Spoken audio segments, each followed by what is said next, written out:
के जयकारों की गूंज सुनाई दे रही है। 4 दशक पुराना मंदिर मिलने के बाद जो प्रमाण मिले हैं, उसके बाद मुख्यमंत्री योगी आदित्यनाथ ने इसका विरोध करने वालों पर निशाना साधा है। साथ ही जो कब्जा कर बैठे हैं उनको भी आड़े हाथों लिया। देखिए,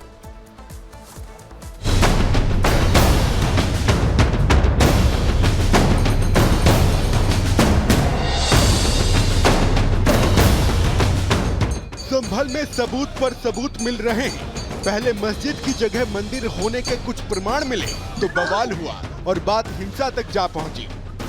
अब एक मंदिर और मिल गया है जिसमें साक्षात महादेव है। उसमें दर्शन हनुमान के भी हो गए। पास में ही कुआं मिल गया। अब वहां सनातन की गूंज सुनाई देने लगी है। तो सीएम योगी आदित्यनाथ अब विरोधियों को आईना दिखा रहे हैं। संभल की शाही जामा मस्जिद को लेकर मामला भले ही कोर्ट में है, लेकिन इस मंदिर मस्जिद विवाद के बीच शनिवार को एक बड़ा खुलासा हुआ है। वो भी शाही जामा मस्जिद से महज कुछ ही दूरी पर, क्योंकि वहां सनातन के सबूत मिले जिसे छिपाने की कोशिश की गई, लेकिन खुद बजरंगबली ने दर्शन दे दिए। देवों के देव महादेव ने परिवार समेत खुद के वहां होने का प्रमाण दे दिया। तो सीएम योगी संभल में सनातन विरोधी खेमे पर बरस पड़े। सीएम योगी पूछ रहे हैं, संभल में इतना प्राचीन मंदिर क्या रातों रात प्रशासन ने बना दिया? क्या वहां बजरंगबली की इतनी प्राचीन मूर्ति रातों रात आ गई? उन दरिंदों को आज तक सजा क्यों नहीं मिली जिन्होंने 46 साल पहले संभल में नरसंहार किया था? आखिर इस पर चर्चा क्यों नहीं होती है? सीएम योगी के इन सवालों के अलावा सवाल कई और भी हैं। किसने मंदिर को दबाने की कोशिश की? मंदिर का सच कौन छिपाना चाहता था? हम ऐसा इसलिए कह रहे हैं क्योंकि संभल के जिस खग्गूसराय इलाके में मंदिर मिला है, उस मंदिर के आसपास लोगों ने ऊंचे ऊंचे घर बना लिए हैं। मंदिर के शिखर से ऊंचे घरों की इमारत बना दी गई है। चारों तरफ से मंदिर को ऐसे ढक दिया गया है कि किसी को मंदिर नजर ही ना आए। Bureau report, Republic Bharat. सांसद आपको बता दें, जियाउर रहमान बर्क की मुश्किलें अब बढ़ती हुई दिखाई दे रही हैं। सपा के सांसद को बिना नक्शा पास कराए अवैध निर्माण कराने के मामले में प्रशासन की ओर से अब दूसरा नोटिस जारी कर दिया गया है। देखिए इस रिपोर्ट के जरिए।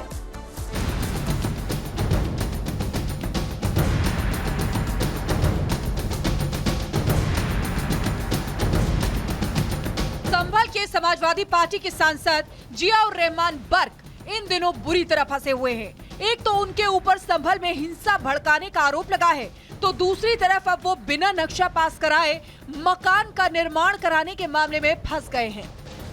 दरअसल बीते दिनों बिना नक्शा मकान बनवाने के मामले में जिला प्रशासन ने सांसद जियाउर रहमान बर्क को नोटिस भेजा था, जिसके बाद सपा सांसद के वकील ने जिला प्रशासन से 1 महीने का समय मांगा था और राहत देने की अपील की थी। लेकिन संभल एसडीएम ने सांसद जियाउर रहमान बर्क को राहत नहीं दी। एसडीएम की तरफ से सपा सांसद को दूसरा नोटिस भी जारी कर दिया गया और बिना नक्शा पास करवाए मकान बनवाने के मामले में 1 हफ्ते के भीतर जवाब मांगा गया। और जवाब न देने की दिशा में जियाउर रहमान बर्क के खिलाफ UP regulation of building operation act के तहत कार्रवाई करने की बात कही गई है। उनके द्वारा उनके अधिवक्ता ने एक प्रार्थना पत्र दिया जिसमें उन्होंने 1 माह का समय मांगा है जवाब देने के लिए। तो आगे क्या उसमें आपकी तरफ से क्या निर्णय दिया? आगे जो एक्ट में प्रावधान है उसके तहत उनको द्वितीय नोटिस निर्गत की जाएगी। उसमें कितने दिन का समय होगा? उसमें भी 1 सप्ताह का समय है। संभल के सपा सांसद जियाउर रहमान बर्क मुश्किलों में है, तो उनके पिता ममलूकुर रहमान बर्क इस पूरी कार्रवाई को सियासी चश्मे से देख रहे हैं। जियाउर रहमान बर्क के पिता का आरोप है कि ये सब कुछ प्रेशर बनाने के लिए किया जा रहा है।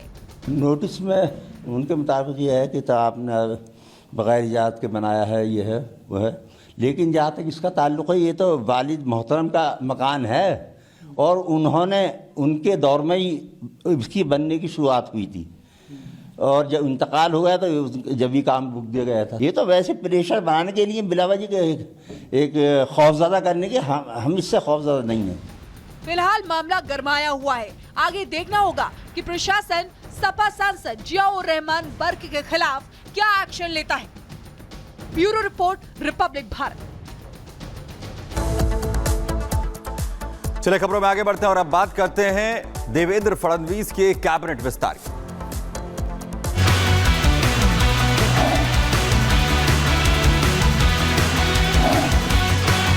ईश्वर साक्षर अशा भारताच्या संविधानाबद्दल किंवा आकस न बाळगता न्याय वागणूक देणे।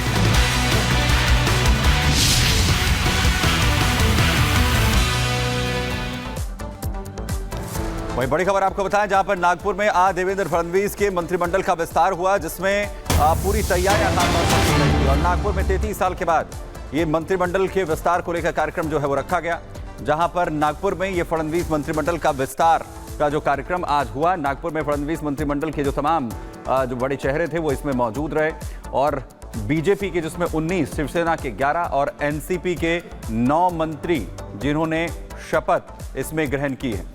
चंद्रशेखर बावनकुले ने मंत्री पद की शपथ भी यहाँ पर। बड़ी अपडेट आपको बताएं, जहां पर मंत्रियों के कार्यकाल पर अजीत पवार की तरफ से बड़ा बयान सामने आया, जिसमें उन्होंने कहा कि 2.5 साल का मंत्रियों का कार्यकाल होगा। ये कहते हुए डिप्टी सीएम नजर आए। उन्होंने कहा कि 2.5 साल के बाद कैबिनेट में कुछ बदलाव होंगे, कैबिनेट में सभी को समान प्रतिनिधित्व की बात वो कहते हुए नजर आ रहे हैं।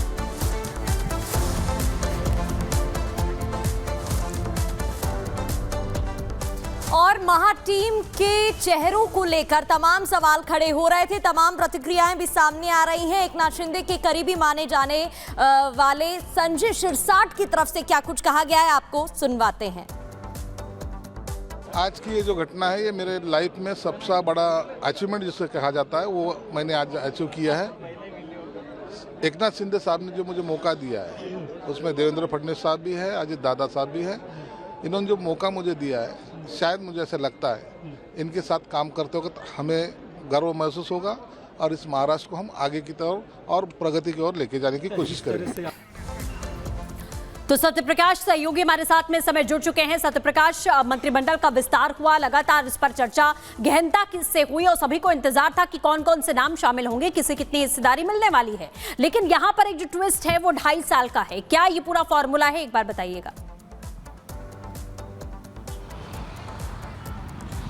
देखिए, आज नागपुर राजभवन में 39 मंत्रियों ने शपथ लिया। 39 में से जो है 33 कैबिनेट मंत्री और 6 राज्य मंत्री शपथ लिया गया है। बीजेपी की तरफ से 19 मंत्री शपथ लिए हैं, जबकि शिवसेना की तरफ से जो है 11 और एनसीपी की तरफ से 9 लिए गए हैं। इसमें नए चेहरों को भी मौका दिया गया है और पूरी तरह से सोशल समीकरण भी बैठाया गया है। मराठा समाज है, ओबीसी समाज है, एससी समाज है, एसटी समाज है। सारे चीज़ों के समीकरण को देखते हुए महाराष्ट्र कैबिनेट का ये विस्तार किया गया है। बात की जाए तो 2.5 साल का जो बात आया है, साफ तौर से जो अजीत पवार गुट से, एनसीपी अजीत पवार गुट से साफ तौर से कहा गया है कि जो 2.5 साल का कार्यकाल होगा और 2.5 साल का जो मंत्रियों का कार्यकाल है, उसमें देखा जाएगा कि अगर आप अच्छा काम करते हैं तो आपका कार्यकाल बढ़ाया जा सकता है, नहीं तो फिर से नए चेहरों को मौका दिया जाएगा। वहीं शिवसेना शिंदे गुट की भी तरफ से कहा गया है कि जो मंत्री आज शपथ लिए हैं ये 2.5 साल का है और 2.5 साल में अगर आपका अच्छा कार्यकाल